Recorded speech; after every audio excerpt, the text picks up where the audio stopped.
어디가 집값이 오르고 있을까요? 어느 지역이 지금 거래가 많이 되고 있나요? 우리 동네 미분양 통계를 한 번에 보는 데가 있다고요? 오늘은 이 세 질문에 대한 답변을 쉽게 알려드리겠습니다.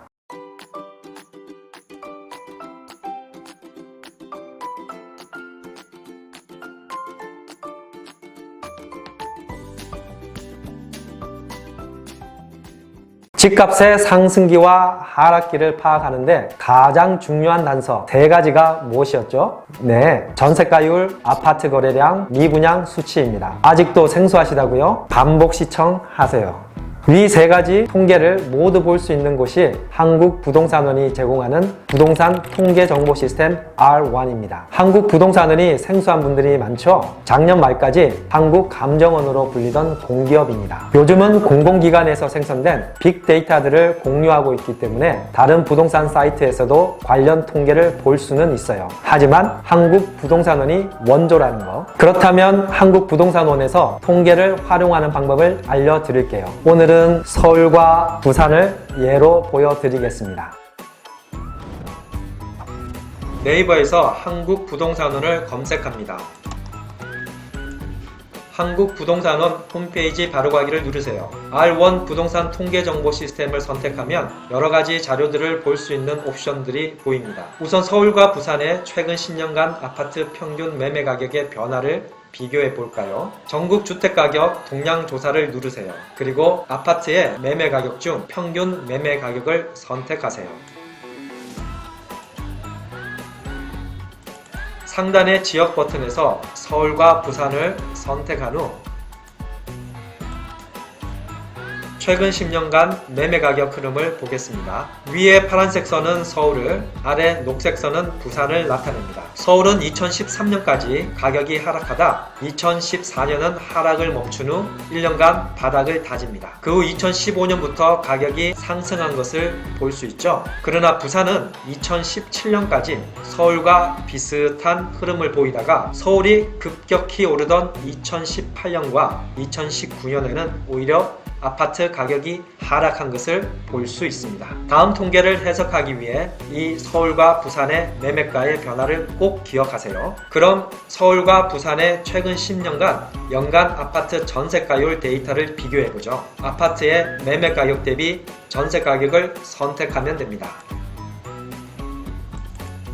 상단에서 동일하게 설정한 후 확인을 누르면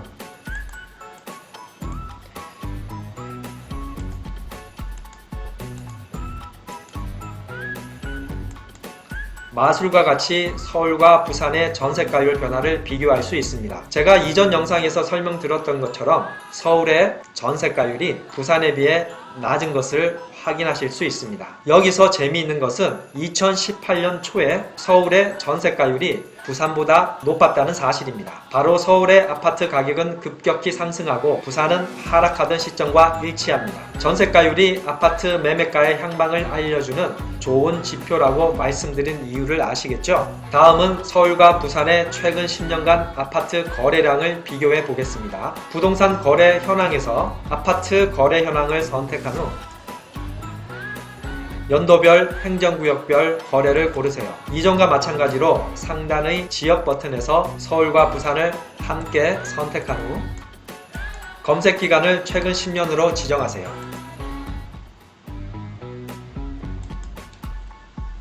서울과 부산의 아파트 매매가 상승기 초입이던 2014년부터 아파트 거래가 연간 평균 거래량을 웃돌기 시작합니다. 그런데 부산의 아파트값 하락기인 2018년과 2019년에는 여지없이 거래량이 평균 이하로 떨어진 것을 볼 수 있습니다. 마지막으로 서울과 부산의 최근 10년간 주택 미분양 수치를 비교해 보겠습니다. 공급, 재고, 기타에서 주택 공급을 클릭한 후 미분양 주택 현황을 선택하세요. 상단은 동일하게 설정하시면 됩니다. 서울은 주택가격 하락기인 2013년까지 미분양 수치가 증가하다 상승기로 전환한 2014년부터 미분양이 서서히 사라지더니 본격적 상승기인 2015년부터는 순식간에 미분양이 사라졌어요. 그리고 부산의 경우 집값 하락기던 2013년까지 미분양이 증가를 했습니다. 집값 상승기와 맞물려 미분양 물량이 줄어들다가